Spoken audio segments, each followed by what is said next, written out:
Another week has passed. AI is progressing at a breakneck speed. We just got a brand new model, Kimi K2.6, and it is really good, so let's run through the stats. You can see here, this is Moonshot's official post, and they're basically saying, open source, state of the art. If we come down here and actually look at, their benchmarks, you can see, if I open it up full screen, you can see here it's pretty much rivaling all of the frontier models, if not better in some examples. Now, obviously, this is their cherry-picked example. For the benchmarks, they're only going to show you the best of the best. It's essentially on the same as, GPT 5.4, Opus 4.6, and Gemini 3.1 Pro. I love it. This little meme I saw in the comments, I wake up, there's a new technological advancement, because that's literally what happened. Like, I went to sleep and I woke up, Kimi K2.6 came out, and also there's a new ChatGPT image model. We'll get into that next. This is another post I came across, and this person here on X is claiming that it calls 4,000 tool calls in a single long horizon task, which is absolutely mind-blowing. Calling 100 tools, 500 tools is probably up there right now as one of the better models, but 4,000 is just mind-blowing, and that all comes down to the Kimi agent swarm. So you can see here on the side that I have agent swarm, which is in beta, K2.6 agent swarm. So that's something I want to get into in another video, but essentially the agent swarm is just how the name suggests. It spins up a swarm of multiple different Kimis working together to achieve that one goal. And also this generates motion heavy UI with GSAP 3JS. This one has been notoriously hard for models, so it's really good to know that the people that are doing the reinforcement learning are actually prioritizing these sort of 3JS animations. You can see there's a little meme there, and you can see, guys, since the model is open source, right, it's not actually gatekept, so anyone can run it on their own GPU, which drives the price down heaps. So you can see Kimi K2.6 is actually basically 5 times cheaper than ChatGPT and 10 times cheaper than Claude. Lastly, to touch upon this,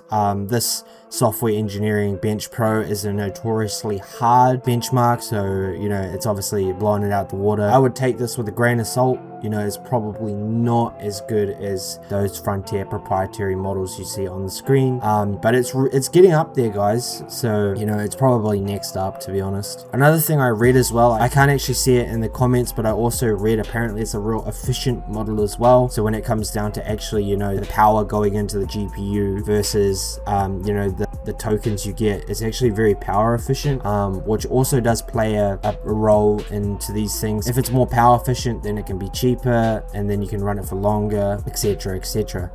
The other thing in the news is ChatGPT Image 2. Guys, I'm just so stoked about ChatGPT Image. As you can see here, I put in here ChatGPT Image 2, and it's the new model that came out. And it is the best model for generating images in the world right now. It is just, when I was using it, I was actually using it this morning, and I was in awe of, how the generations come out. It's, all the text is perfect.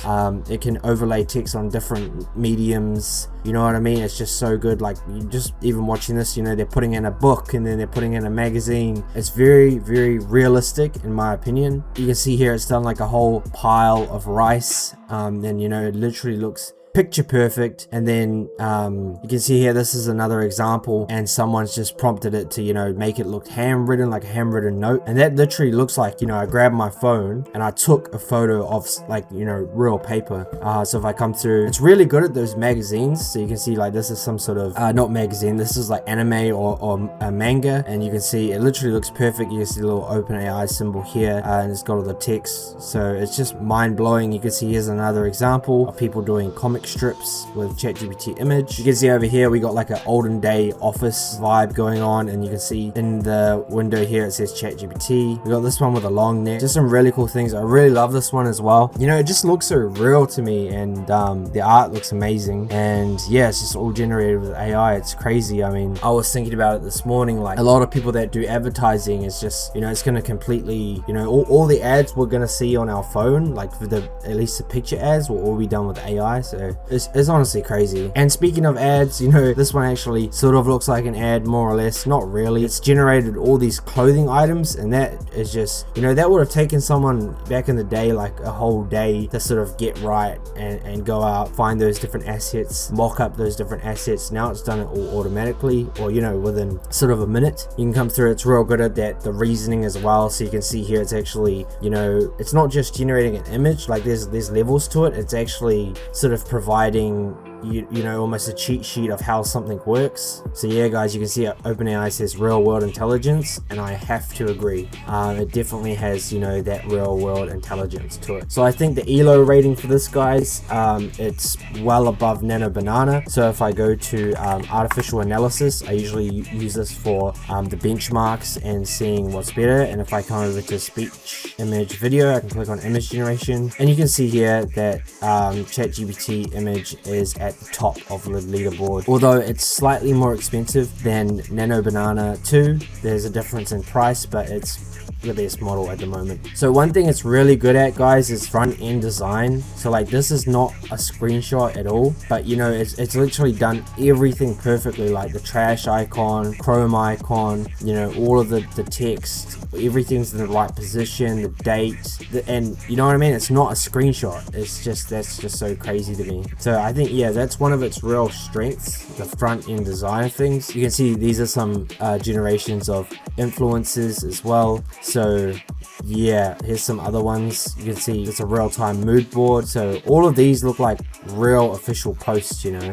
That's just so crazy what the images look like. There is only one caveat, which is that I saw somewhere someone had tried to generate different, like the prompt was fill the glass half full, and then it ended up doing it like to the brim or something like that. So, you know, it's not perfect, guys, but it's getting really close to perfect. And I also believe that ChatGPT is gearing up to release version 5.5, GPT 5.5, which is going to be another really great model. So we're going to have to look out for that. It should be coming in the next couple of days. And then there's also like a real-time voice assistant that's coming out as well. And on the topic of Mythos, apparently as well, you know, Mythos was accessed by a small group of unauthorized users. So someone actually got access to the back end of Mythos and was, you know, calling inference on it, which is kind of crazy, right? Anthropic, they have the most, you know, cybersecurity aware model, but they can't even focus on their own cybersecurity. I just thought I'd bring that up, kind of ironic. But yeah, you can see they basically, one of their contractors got hacked, and then they used the attacker's detail, and then they got into the internal URL, and they were able to use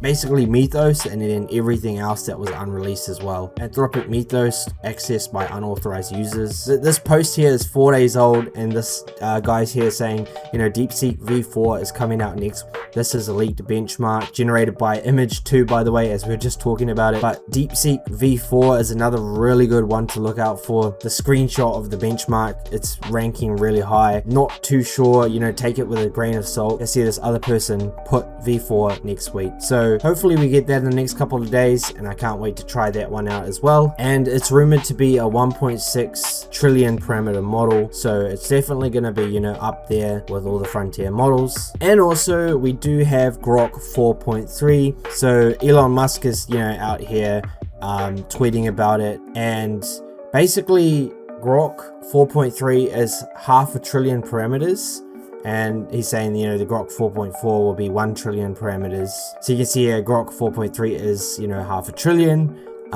but it performs way better pretty much. If you can see here, some people actually have access to 4.3 beta, which is really cool. And yeah, Elon's out here tweeting about, you know, AGI is coming, which yeah, is ultimately inevitable in my opinion. Also, another thing I've had my eye on is Codex is basically pivoting from, you know, a platform that helps you code to more of like a super app, right? So they're envisioning an app that can basically do anything agentically. Yeah, so I think this post on X really, sums it up correctly. OpenAI turned Codex into a real-time AI desktop teammate. No autocomplete, no suggestions. It basically uses your computer, right? So it can click, type, control apps, read the screen like a human, build and test full projects, integrate with all the things you integrate with, and remember your work and preferences. So, before was you write every line, now you just say what you want and it builds it. Codex as well, guys, they have this system, I think it's called Chronicle, and basically it's kind of like it's like a second brain for everything you enter into it. I think there's a lot of potential there. If everyone in the organization or your business uses Codex, then you have a really good knowledge base or repository of information. I think it's still in like research preview though. So if I go OpenAI Codex Chronicle, yeah, see, it's like a memory system, right? Experiment with Chronicle, and you can come through and it looks at,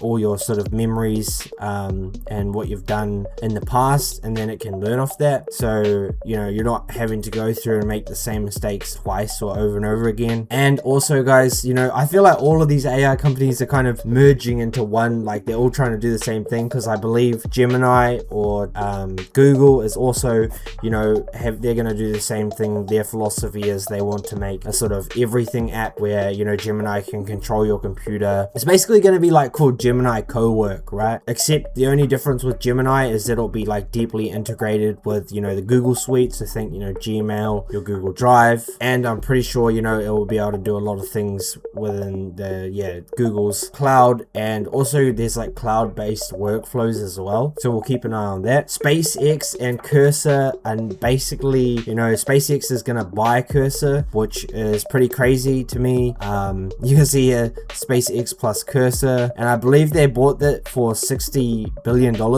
Yes, 60 billion, which is really good for us because, SpaceX has a lot of compute. They have like a colossal data center or whatever, and Cursor doesn't really have the compute, but they have the users. So hopefully, we'll start seeing results and, dividends of this, because we'll get better models, which will be better for us. Another thing that's coming up is Google I/O, right? So this is essentially, Google's sort of keynote for the year. Now, it is predicted, or it's very likely that during this keynote they will actually release a new Gemini model. You know what I mean? That just makes the most sense to me. So I suppose we'll have to watch out for that one as well, which that one is the May the 19th. So that one's like probably less than a month away. Think when this drops, like a month from now, we'll probably have a Gemini 3.2 or maybe even Gemini 3.5 Pro type thing. Another thing that was real crazy is these little robots. So they actually had humanoid robots compete in like a marathon, and you can see them all running along here, which is, kind of funny, but I'm pretty sure they're way faster than humans, and it's just, crazy to me how they run. It's pretty funny. But you can see here as well, this robot comes in and it kind of does like a pit stop, right? On F1, how they change all the tires, it's kind of like that. They have the robot stop, they switch out all the batteries, they like fill up its water or whatever the hell. It has like a little ice bag at the back. They put some like WD-40 on all the joints, and then they send it on its way. So yeah, real crazy. See, it's going there. Yeah, I think the ice is to cool down like the battery, and then off it goes straight away, right back to it. Damn, it's zooming. So yeah, guys, that was the video for today. All of these massive new updates and new things that are coming out. It's so hard to keep up with. But don't worry, guys, I'll be along with you for every step of the journey. We'll be covering all the latest news, and then also that news that is important, we will do little tutorials on how to use it and stuff like that.